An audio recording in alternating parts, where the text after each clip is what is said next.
What's up, guys? Welcome back to the Team's Home Districts live video. On the left side here, we have Goblin Bikers, which can get more upgrades with the new Goblin Gone Wild, as well as the spell card. Lets them summon out a Goblin from the deck, dodging imperms and Veilers. And then on the right side here, we have branded Despia, not getting any support from the newest set. It's been a while since we got any support, but before we dive into like, comment, subscribe, we are going to be seeing the Goblin deck, and I'm going to choose to go first. Still going to be able to play some combos before these two new cards come out for us. We're going to be seeing a normal summon of a Tour Guide going up into the Merciless. Then we can go up into a copy of Big Gabonga immediately. This is going to let us search our deck for any Goblin. We can go for a Doug, which is most likely the play that which we don't have in the hand, you're going to be searching for, which we see the Doug. Doug's going to be summoning itself out by detaching one, getting rid of the Merciless there, because the Merciless can do the exact same thing from the graveyard, being able to detach or summon itself out. We're going to see Doug search for a copy of the spell. There's two spells in the deck. One of them is Grant Entrance, one of them is a Continuous, which boosts us up to level 6. We are going to be seeing the Grant Entrance being played, I believe. That's the name of the card.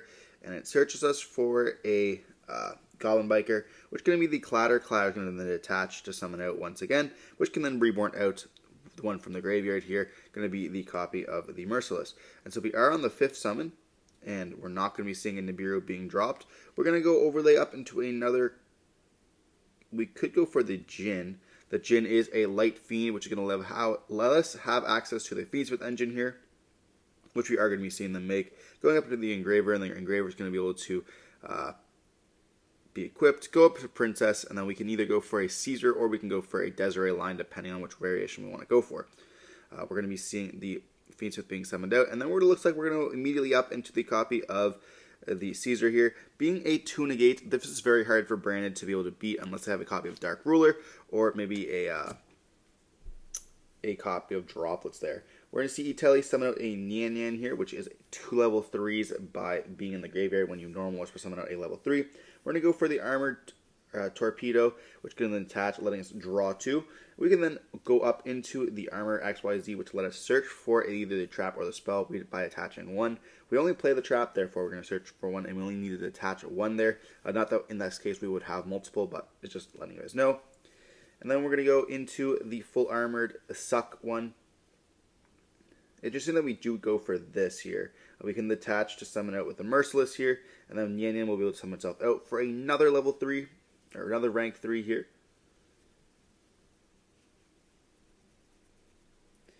I'm not exactly sure what we're going to go for. We do see a Tracker in the hand as well, and a Nib.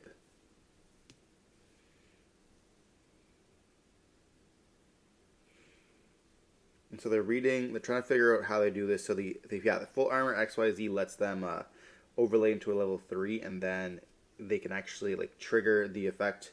We send out the Tracker, and then we set one Mysterious card, which is going to be the one that lets us overlay. I just don't know which one we're going to go for. We might go for a Big Gabonga here as well, and we're going to be seeing the Big Gabonga attach the Mock to itself during the end phase of this turn. So we draw for turn here, and will Branded Despia be able to break this board? We're going to see the Armored XYZ go up immediately up into a triple monster negate here with the Ashura King. This is going to be very hard for us to beat. You know, we have a Caesar on board, we have triple Ashura King, as well as going to be able to attach and suck with that copy of the big guy, the Full Armored. We're going to be seeing a fusion deployment, going to be either going for the Albaz or Cartesia here. Regardless, I think we have to go for Cartesia because this is going to... Okay, we're going to chain the trap, so maybe we just want to suck up whatever they use. So we're going to attach the 25 guy. And they're making sure to read the Azure King one more time. Because whenever a monster effect is activated, they can just attach to negate it. And then we're going to be seeing this is going to be able to suck.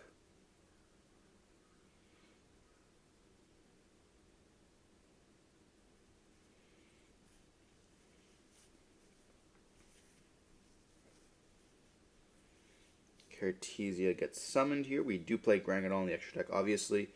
And then that's going to be going away because of the effect on the new chain is going to be the Full Armored to attach it to the whatever it's called, Armory Ray or whatever. We do have a talent now we can take the Azura King, which is going to be very good because we actually now can negate the Caesar, and we have 2 negates ourselves, which is very important. So we do kind of take that with very, very easily here. And then we have a Thrust. Thrust can then search us for a copy of Brand Infusion because it's now at 1.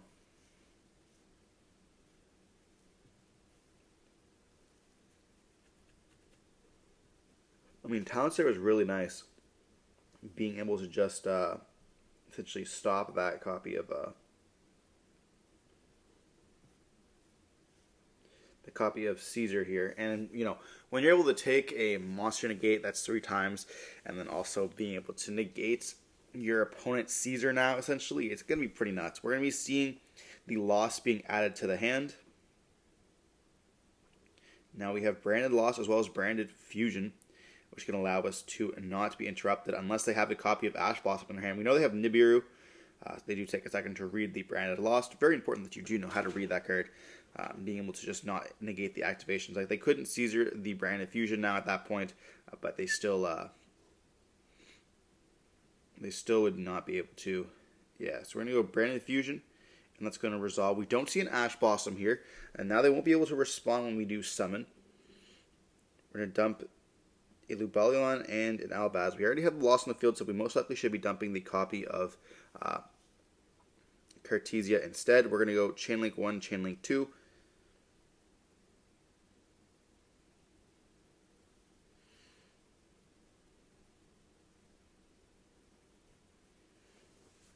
And we search for Mercourier. We could potentially even banish the Mercourier with the... No, we're going to go for the Lubellion, and then Lubellion can then send the Nadir Servant, putting itself and the Albaz back into the deck, going up into the Mirror Jade here. And then on summon, we could activate the Mirror Jade effect if we wanted to, but there doesn't really seem to be a need. We're going to go... Oh, we have also the Albion in the hand. That's going to be huge for us here, being able to dump... Oh, I thought we were going to dump a copy of Albaz, but we're dumping a Retribution instead.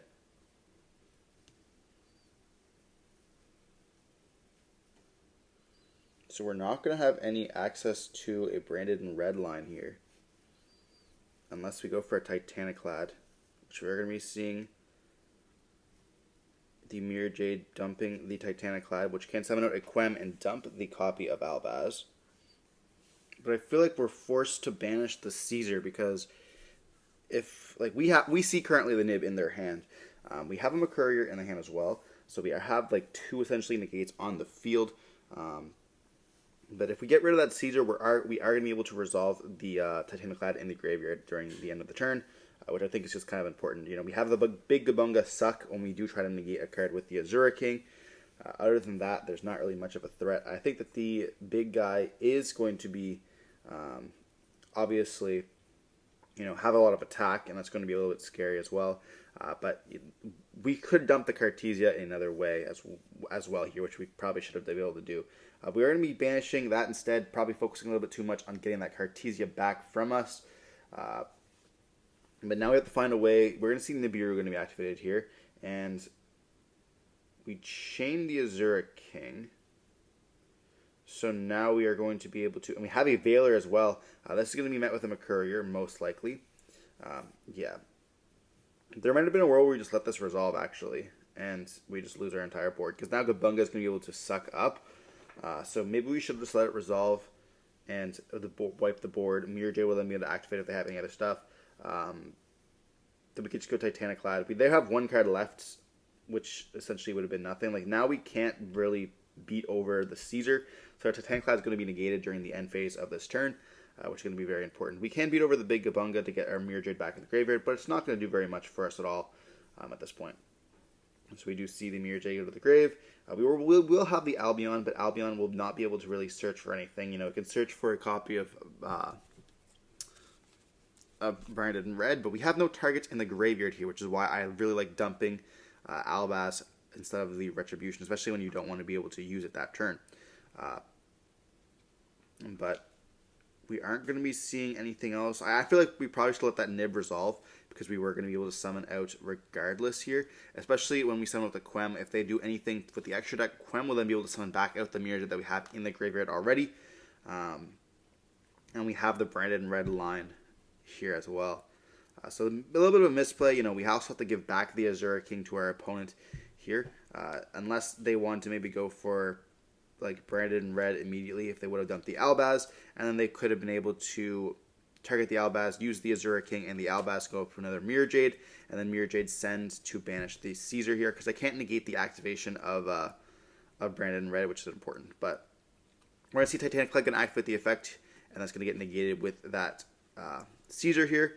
And then we have to give our opponent back the deck at this point. We add back the Cartesia, but we're going to give them back the Azure King off that talents, and the game is essentially sealed at this point. But, they have nothing else they can really do.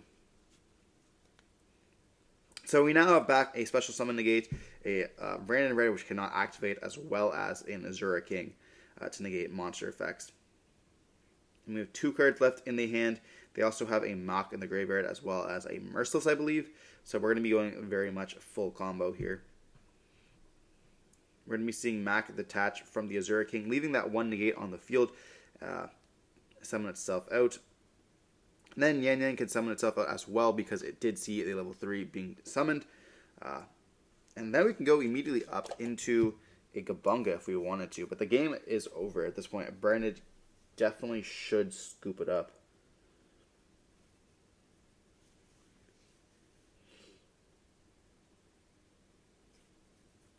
I mean, that would have been a pretty big board to beat anyways. So, it's not too hard. And we would have still have, Big Gabunga search for a copy of Doug. Now, this would have been a spot where they can't beat over Quem, so they would have to go into the extra deck, and then we summon back with Mirror Jade. Mirror Jade can then banish the Big Gabunga, and then we had nothing to attach from for the Doug there, so that definitely is important to note. That there was a way we could have won game 1 here.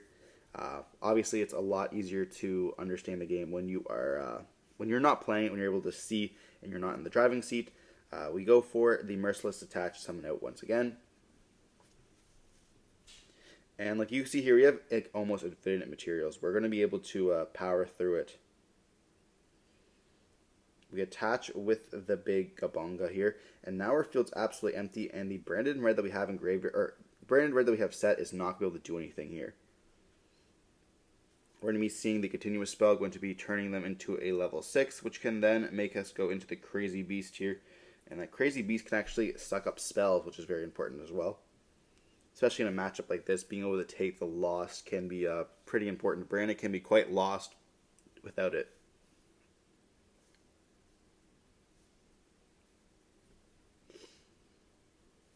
We're thinking on this. I'm not exactly sure what we're waiting for to scoop. We have a Cartesia and 1 unknown in the hand, which looks like a spell card.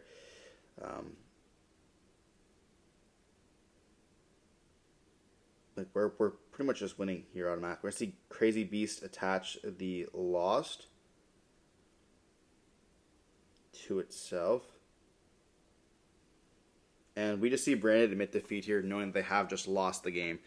Yeah, there's not much they could do. We should have let the nib resolve. I believe that would have probably let us win the game there. Because we would have, no matter what, we're going to be giving back the Azure King unless we go for Branded and Red into the Mirror Jade. And I guess then we could go, Quem, summon back out Cartesia. So there were lines we could do, obviously, there, which could have given us a little bit more access to something else, and we can go Cartesia during the next turn, go into Granganol, then Mirror Jade, get someone back out off the Quem, dumping another card there. So I guess we could have done that as well if we didn't want. Now the nib has to resolve because we have to find a way to get rid of the Caesar, or we just negate. We banish the Caesar the first time. That also could have been an option, I guess, but. We are going to be seeing Game 2. The layered interruptions of the Goblin deck is very much different than any other deck that you play against. What deck sucks up your cards as XYZ material? Definitely not what I expect to be playing against when I build my deck, or what I think about, Especially when you detach this to, detaching just to attach is kind of crazy. It just even felt weird to say there, like detaching to attach is like such a weird concept, but it's really cool the Goblin Bikers do that. I really like decks that can just have different interaction points with your opponent. Like, it's not something standardized, which like it feels like a very unique version of the deck. But diving on to game 2, we are going to be seeing the branded player start off with a copy of the Gold Shark for the Tragedy, letting us search for the copy of Aluber. Special summoning out the Cartesia with the Fusion deployment, and then normal summoning the Aluber, activating the effect of search. And we now are dodging Veiler and Imperm, which is important to note. Do we search for a Lost or a Branded Fusion? We search for the Branded Fusion, the one of now, and that gorgeous secret rare.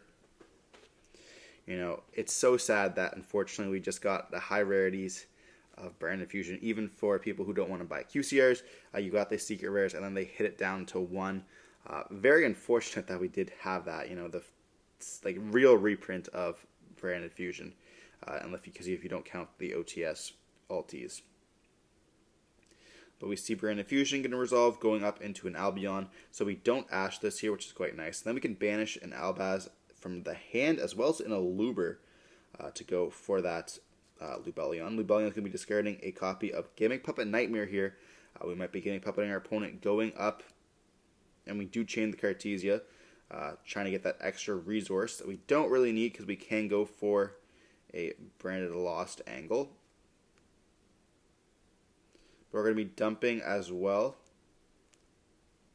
And we already dumped the Gimmick Puppet because it was in our hand, so we get to dump the copy of the Titaniclad instead, summon out a Quem here. And during the end phase, we go for the Lubellion off the Albion, which can then place the Branded Lost on the field. At this point, we have everything we need to get a Gimmick Puppet lock here. What is important to note that we could have done this to prevent the loss of a Gimmick Puppet getting hit with a Bestial or a DD Crow with the search, and we have the copy of Nib here, which is going to be summoned, and then why is Nib in the graveyard is the question.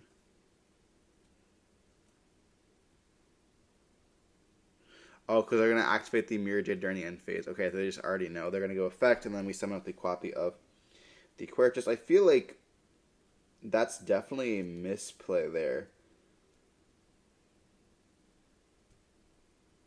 Banishing the Garanganol for the... I mean, I guess it depends really what they're trying to go for here. We see the Quem being summoned off Titaniclad. We're going to be seeing the dump of Cartesia.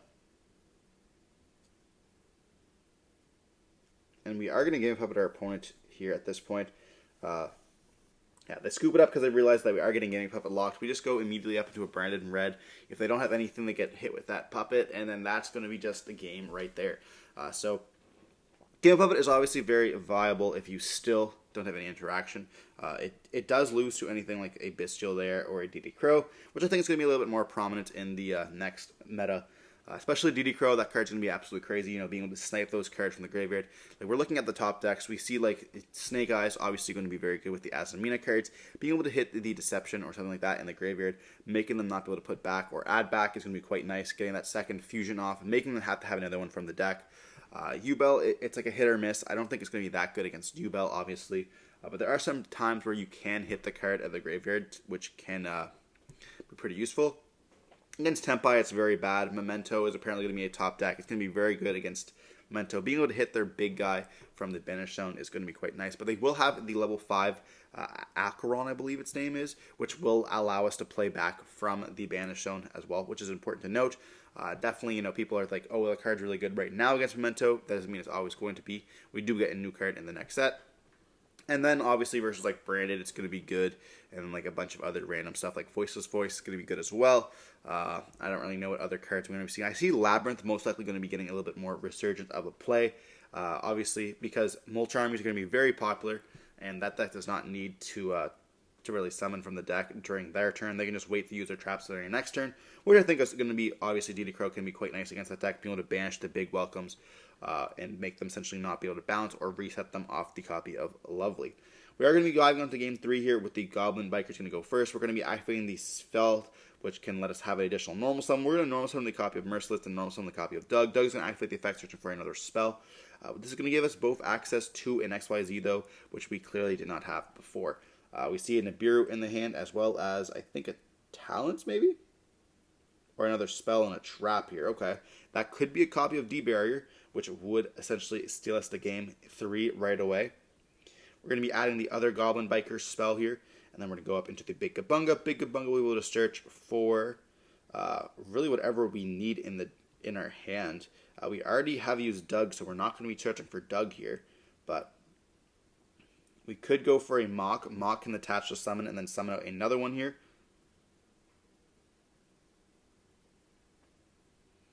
Looks like we have the full armored trap in the hand.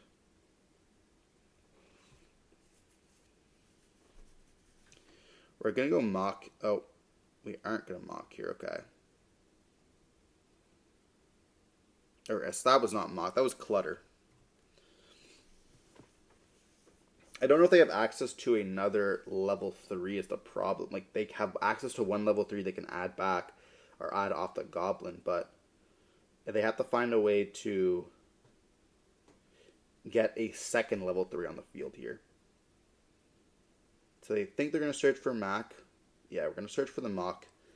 And then we get to activate to detach the Merciless to summon itself out. Merciless can summon itself out by detaching as well, which can now give us the additional level 3. We can go up into the Light Fiend or the draw one here, going for the Armor XYZ guy. Now we have the trap already in the hand, so it's not going to do very much. And I think we just throw into a Tour Guide as well, which could be kind of crazy. We're going to go up into the Armored XYZ, which can now activate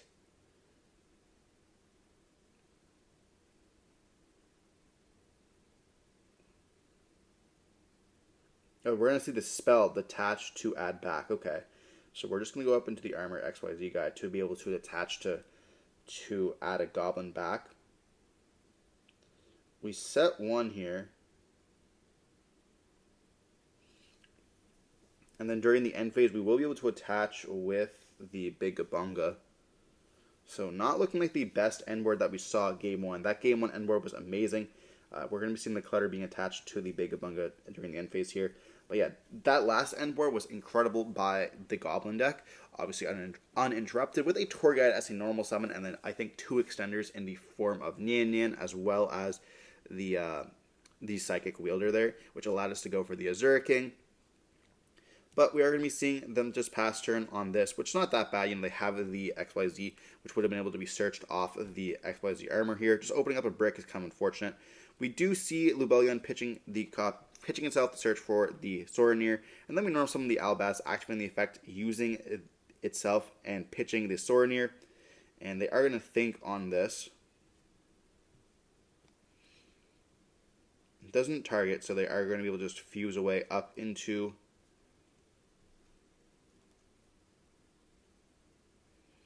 a Mirror Jade. Mirror Jade could activate on summon. We are going to be seeing the Sorenir dump that Retribution.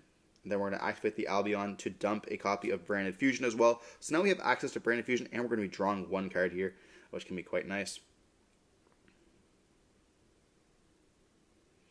We have used our normal summon on the Albaz, which gave us a copy of the Mirror Jade. So we are going to be quite happy with this.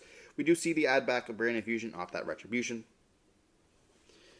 And now we just have to think what we're going to go for. We're going to be seeing a Branded Fusion going to be activated.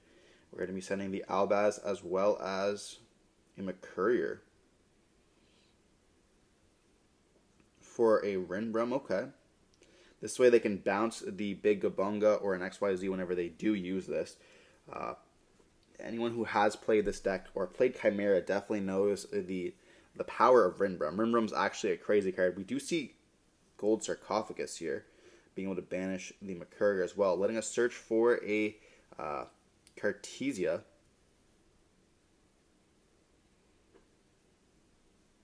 Special summon the Cartesia because we have the Albaz in the graveyard. We have 2. We're going to activate the effect of Mirror Jade, dumping the Albion to banish that big Gabonga. And we have just the Nibiru on the field. We're going to be using the Cartesia to fuse, using the Tragedy in itself to go up into the Grand Giganol. Grand Giganol, as well as Tragedy, can activate the effects. We're going to see just the Grand Giganol activate, though. And that's going to be hit with a Nib. Nib will be able to summon in defense. We're going to be going also up into that Queritus here with the Grand Giganol. We do then get to use Thrust here, which is going to be absolutely insane. And we see a talent. They're going to take the Nibiru here. We're going to just go attack. We are very close to the time, attacking for 25.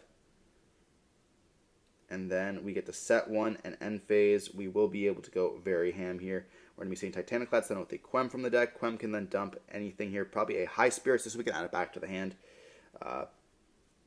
Which we are going to be seeing them dump a Cartesia. Interesting. I guess we can add back the Cartesia and then leave one in the graveyard as well if we want to summon one back out. And then we will dump, or we'll set the copy of the Branded in red. And with that, it's kind of be the pass turn here. I don't know how Goblin Biker will be able to really stop this. We do have a normal summon of a Tour Guide. They do check their graveyard, and there's not really much they can do. Before anything, really, we can just go up. Like we see Merciless, we could just go up into a Mirror Jade at this point if we wanted to.